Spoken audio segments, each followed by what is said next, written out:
opposite me now, George Michael. Good evening, George. Hi, how you doing? I'm very well, how are you? Are you well, Chris? Yes, I am. Do I look okay? You look fantastic. How do I look? You look swell. Do I? All the girls said, they said, he looks amazing.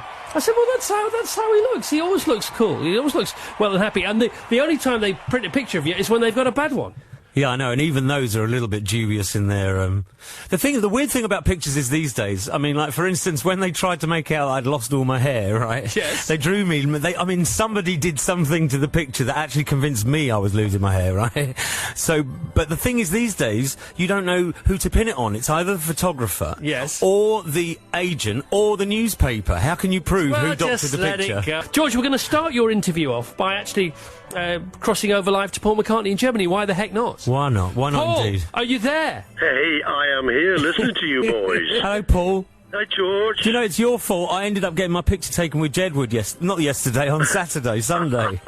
And what's wrong with that? Well, funnily enough, as the photographer approached, you ran in the opposite direction and left me to deal with it. Exactly. Yeah, he's a wise Well, guy. that was a very good solution to the problem. All right, here we go. So, Paul McCartney, your Christmas either or, right? Wonderful Christmas time or Last Christmas?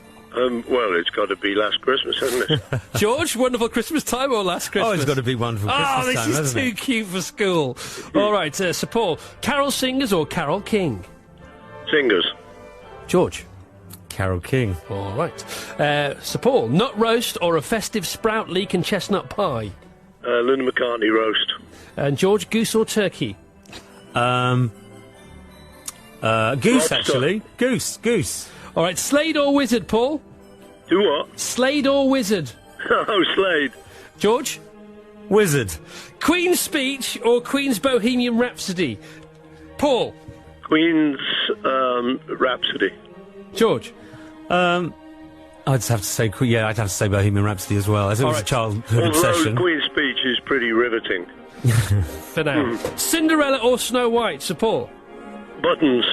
No, you can't. You've got to go for one or the other. That's the game. Oh, all right. Snow White.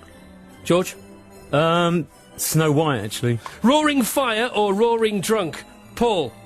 Roaring Fire. Is that the real answer? That is the real answer, actually. Yeah. What about if I offer you Roaring Fire and Roaring Drunk? I might go for that. George? Roaring Fire. All right, The Great Escape or It's a Wonderful Life? Paul? It's a Wonderful Escape. All right, we'll let you off for that. You're being creative now, George. It's a Wonderful Life, definitely. All right, Wise Men or Shepherds? George first on this one. Well, as my father came from a kind of shepherding village, I'd have to go for shepherds. Paul? I would be there too. All right, and finally, Paul, a sack or a stocking? Sack. George, a full sack or a full stocking? I knew you were going somewhere with that. I knew it. I'll say full stocking. All right, that's good. So, Paul, I could be talking about a transvestite, of course. We're going to leave you now. Listen, have a great gig tonight in Cologne. Have a happy Christmas. We'll see you at the O2 in London. And this fantastic CD's out. We've played Live and Let Die from it, and the DVD, of course, as well. We're going to play Flaming Pie. Is that all right with you? That's lovely. Hey, Chris, thanks for, chatting and stuff. And George, have a great Christmas, man. You too. Lovely, Happy New Year. You too. Are you out of the country for Christmas? No, around to Christmas, but they're getting off after. Okay, all right. All right, Well, have a great time. Lots of love, you boys. Sir Paul McCartney, thank you. Auf Wiedersehen. You just have a CD out, is that right? Yeah, just a DVD. Just a DVD out. Yeah. And that's yours is the London gigs, isn't it? Mine's the Earl's Court. Court last George year. Michael live in London. That's right. Okay, but you're not necessarily here to just to sell stuff, are you? You're here because it's Christmas and you love having a Christmas record on the radio. Yeah, I mean, it's for me. I mean, it's 25 years since Last Christmas came out. Wow.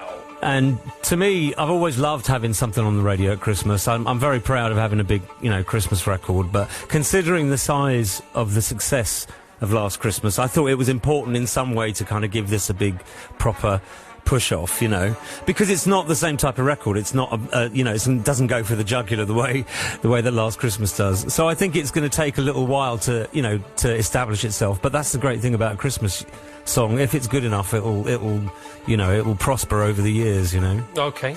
And where did you write Last Christmas? Was it?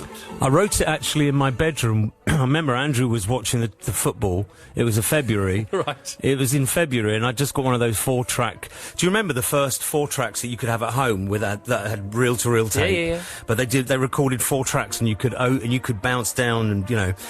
And I was so excited. Anyway, I wrote on. It was a February, and Andrew was watching the football, like I said. And I remember coming downstairs and saying, "Andrew, I've come up with our 4th number 1. I said, I've written a Christmas song." And he was like, "You're kidding me? It's February." I know. I said, "I swear we should. It will perfectly round off the year." And I went and I played it to him, and he loved it. So. And you were right. And I was right. Yeah. How superb is that? Fabulous video, by the way. What, the new one? No, Last Christmas. Oh, that, yeah, We'll get into the new song later, but Last Christmas, it was on in the gym the other day. I mean, I wasn't working out, I was just passing through, cancelling my membership, of course. But but you all went to this chalet in the Yeah, hills. we went in the October of that year. We went to a place called Saas-Fee, which was one of those lovely towns where they don't allow cars. They have to drop you off further down the mountain, and a cable car takes you up to this village where there are no cars allowed, so the snow is all crisp, and it was unbelievable. And I remember opening the curtains and seeing the same view of the mountains that you see at the beginning of the video, and just thinking, my God, it was amazing. And they were, almost everybody that was on that shoot was a friend. So that's why it looks so genuinely like a real Christmas, you know. Yeah. And it's just such an idyllic location. Because as I saw the final scene where you're all, well, not the final scene, nearly at the end of the video, where you're all around the dinner table. And you're being served a proper Christmas dinner. And I thought, I hope they ate that. Oh, we did. Unfortunately, we were also being served real wine. Well, so I was getting really pissed off because some of the shots we were supposed to be doing, Andrew and his 2 mates were absolutely rat-arsed down the other end of the table. Oh, my goodness.